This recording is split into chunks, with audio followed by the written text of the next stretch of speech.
Today we're gonna make the perfect dinner roll. It is soft and buttery and tender and melts in your mouth and is easier than you might think. Let's get into it. So, the first step we're gonna do, we're gonna make a sponge. So I'm gonna go ahead and microwave my milk until it's about 95 degrees.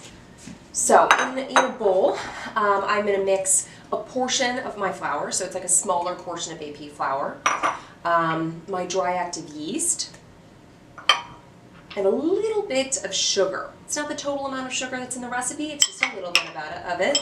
I'm gonna put my milk in there, along with a bit of water. And then I'm gonna mix it. You can mix it with a spoon or something, but it's so wet, it's actually kind of difficult to do it with, you know, a spoon or anything like that. So I just get in there with my hands, you know, it's bread. Give it a little squeeze, get out any of those lumps that you see. You're not gonna get all the lumps out, and that's totally fine. We're just trying to give the yeast like a little bit of a head start. Like we're activating them, we're giving them a bit of food, you know, some flour, a little bit of sugar, hydrating them, getting them ready to party. Now we're gonna let the sponge sit about 10 minutes. You know, you wanna give it time. You want to give the yeast time to hydrate, start getting excited. And so we're gonna let this sit for about 10 minutes. You can cover it or not cover it, it's not that important. So we've got AP flour. I am gonna keep some things separate in my bowl, so I'm gonna pour the sugar in a corner over here, and then I'm gonna pour the salt right by it. I'm just trying to keep it away from my eggs. And then I'm gonna put my egg over here on the other side, right there. Go ahead and plop your butter in there. It's softened. You know, it's not super soft and pliable, but it's, you know, it's pretty soft. And we're back. So all of our things are already in our bowl, and you can see that our sponge is like bubbling and getting light. It almost looks like sourdough starter, and that's what you want. It took about 20 minutes, but she's here now, and we are ready for it. So go ahead and get all of your sponge in your bowl. It even kind of flows like sourdough starter, so that's just, you know you've got good stuff going, right? Go ahead and get that all in there. I'm going to go ahead and mix this, do the incorporation phase with my paddle because I find it easier in these smaller stand mixers. And just turn it on low and let her go. Now you're just waiting for a nice kind of, for all the butter pieces to work in and the egg to work in, and just kind of, you're not going to get a nice cohesive dough because you have a paddle, but you are going to get a nice smooth situation inside. Just make sure that, you just give it a moment. Alright, so all of my flour has incorporated. All of the butter pieces I see have, dissipated. So I'm going to go ahead and just kind of scrape this off of my paddle attachment, and I'm going to switch to the whisk for the development phase, which is when we're going to develop the gluten that's going to hold our dough. And then we are going to turn this up to medium. We are waiting for a nice smooth dough. This is an enriched dough, and you want it to be, make sure it has the structure it needs to support everything that's going to happen to it. So go ahead and just let it go. It's going to look hopeless until it doesn't. Now, it's been less than 5 minutes, and we've got a nice, beautiful dough that's climbing the hook, that's cleaning the sides of the bowl. It's not quite there yet. It still looks a bit like, it doesn't look smooth on the outside, right? We want it to look a little bit smoother than it is. So you can test it, of course. You can do the Windowpane test because this is an enriched dough. We're looking for it to be, pretty smooth and transparent. There's still some kind of chunks in there, right? It looks like, there's parts that pull into a Windowpane, and then there's parts that just kind of look like, knots or something. And so we want those to work out and be smooth. So back in it goes, and just kind of rearrange it and let it do its thing. It's only going to take, maybe less than a minute.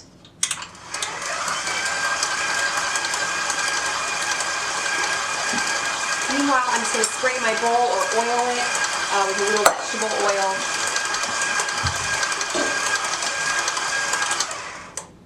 All right, give it another test. So we're still not there yet. You know, you can kind of tell. Sometimes you gotta work with a bigger piece, and we're very close. Actually, I mean, yeah, we're super close. Like 20 seconds. There's very few strands that you can see as you pull the window. You obviously need to be gentle. This is a gentle dough. This is a light dough, and so it's going to tear more easily than, you know, a heartier, lower ratio of flour or water. So just know that and be patient. Just another 10, 15, 20 seconds here. All right. Now, she's done. Now, part of why this develops so fast in the mixer is because we let the sponge sit for so long. So as the sponge sits, it is still developing gluten because gluten needs time, hydration, and agitation. So, you know, you can develop your gluten just without touching it, which is why there's no knead bread, right? Same concept. But so you're just kind of letting it sit and hydrate, and just it's going to start forming those gluten strands and that network, even while it's just chilling in the bowl with your sponge. So that's why this came together so nicely. I'm just, you know, kind of folding it under itself. Do I have to? No. You could just plop it in there. She's going to be happy. We're going to cover this with plastic wrap, put it in a warm place. You can preheat the proof setting on your oven, or you can, I'm going to pop her in a window. Just going to get a nice sun bath. Yes. So it has been about 30 minutes and our dough has definitely doubled. We're just going to do a quick fold. She is on the move and she is ready. And we're ready too, because the sooner we have rolls, the better the day is going to be. So all we're going to do is going to take her, kind of loosen her from the sides, and then grab one corner. Ooh, do you see how soft that is? And then you're going to kind of flop it down on itself. Turn it.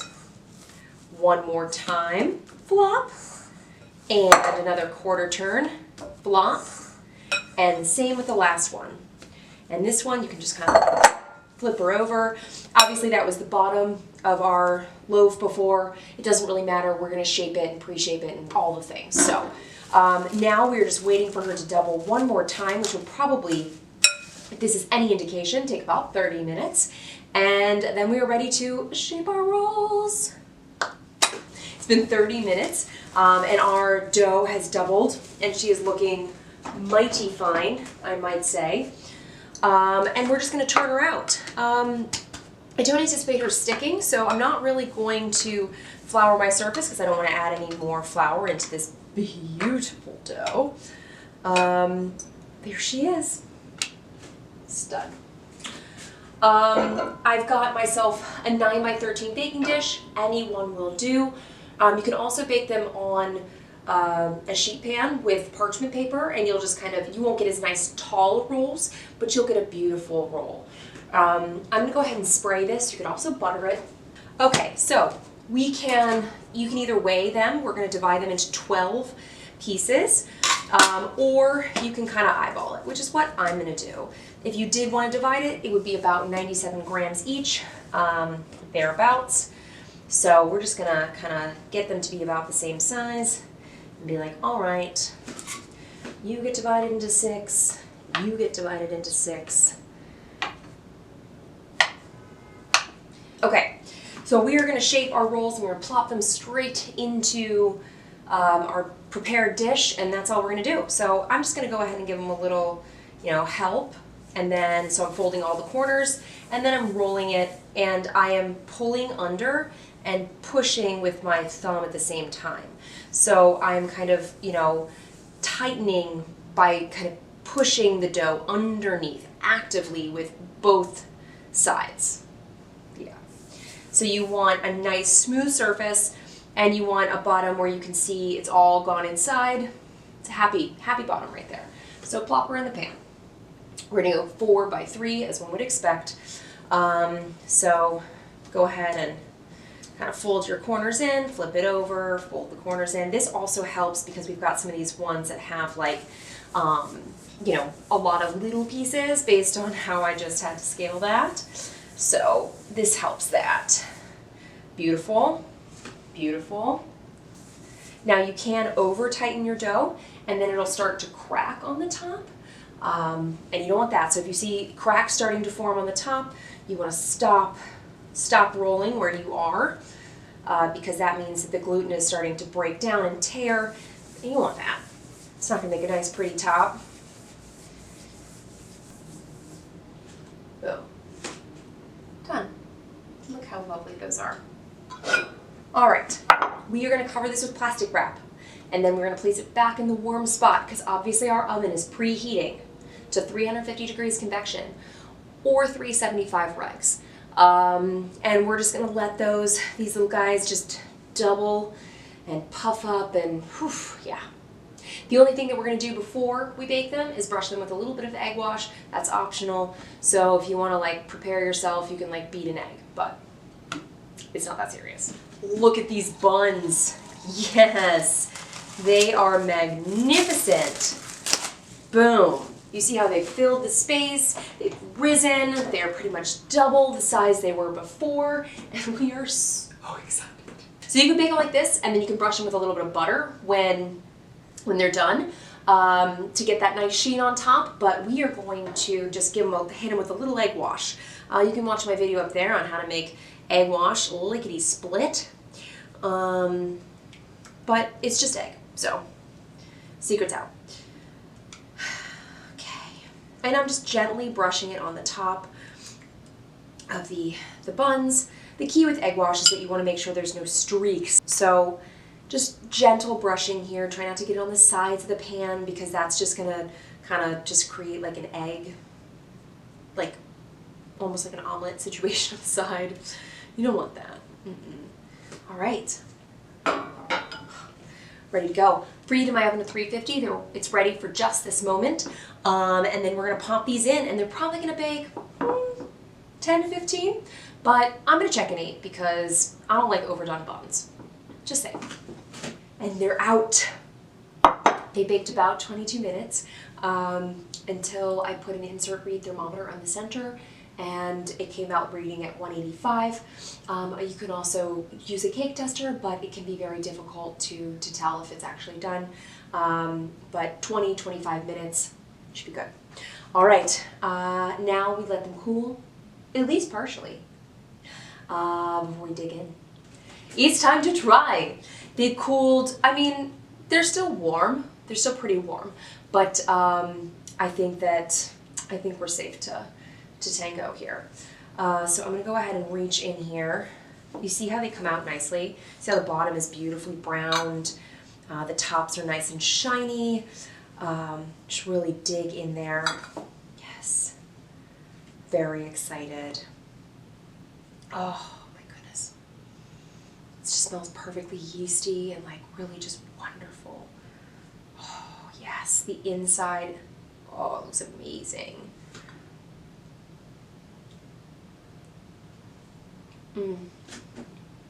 It's soft, just a hint of butter, a little bit of sweetness, but not too much. It's like really savory, really tender.